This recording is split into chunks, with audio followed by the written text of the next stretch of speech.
I think Gabriel Jesus is a real problem for Arsenal at the moment. He hasn't scored in 21 Premier League games. That's over half a season.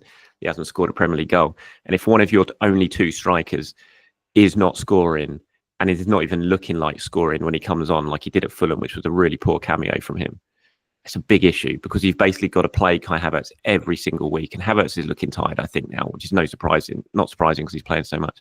I think Jesus' lack of form, is a real issue for Arsenal. It's just not good enough. And I don't know how long that can continue to go on for without them seriously deciding we have to change things now. Do you think that could happen in January then? Because there's been a lot of talk since that game in particular, as you say, a match like that is always going to be the type that brings up the debate again. I mean, I've seen Jonathan David and Dominic Calvert-Lewin linked about January moves. Is that the sort of player Arsenal need? Does that feel, certainly for Calvert-Lewin, I think that feels a bit more, okay, short-term rather than a long-term fix. He's going to fire you to the title. Do you see something happening in January, or will Arsenal only move if the right player becomes available? I think they'll only move if the right player comes available. They're not going to sign someone and then sort of block the pathway of someone else they maybe wanted to bring in 6 months' time. So we've seen with Arsenal, they won't panic in the transfer window. I can't see it right now and rule out a January move, but just certainly the messages we've got sort of building up to January is, again, that the focus still remains very much on the summer. They will be active if something comes up that just, they decide, what, we can do this now, we will do this now. So again, I keep going back to this sort of phrase of reactive rather than proactive.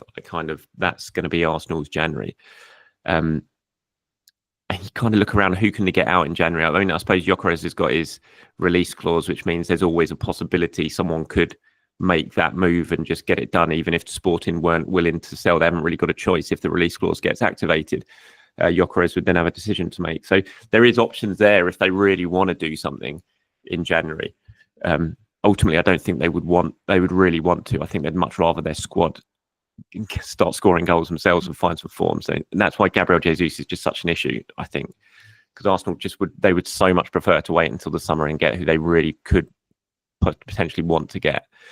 And if Jesus could get himself, 8 goals between January and May, that would be great. But certainly the way he looked when he came on against Craven Cottage, you just can't see when the next goal's coming from for him. I mean, the chance when Declan Rice lofted that ball over the back line and he didn't even swing his foot at it. It was just a player with absolutely no confidence and no conviction in what he's doing. And it's a real shame because when he first signed for Arsenal, he was electric. He was honestly one of the biggest impacts I've ever seen from a player. A new signing was Jesus in those few months before the World Cup and before he got the injury when he was playing with Brazil. And it's such a shame when you compare the player that Arsenal saw then to the player they got now. It's just worlds apart.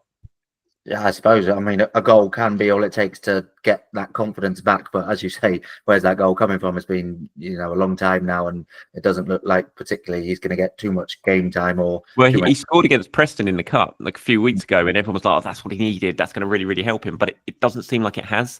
I haven't really seen that transfer to the Premier League at all. It still looks like the same Gabriel Jesus before that goal against Preston. So it didn't give him the confidence boost we were all hoping it was going to give him.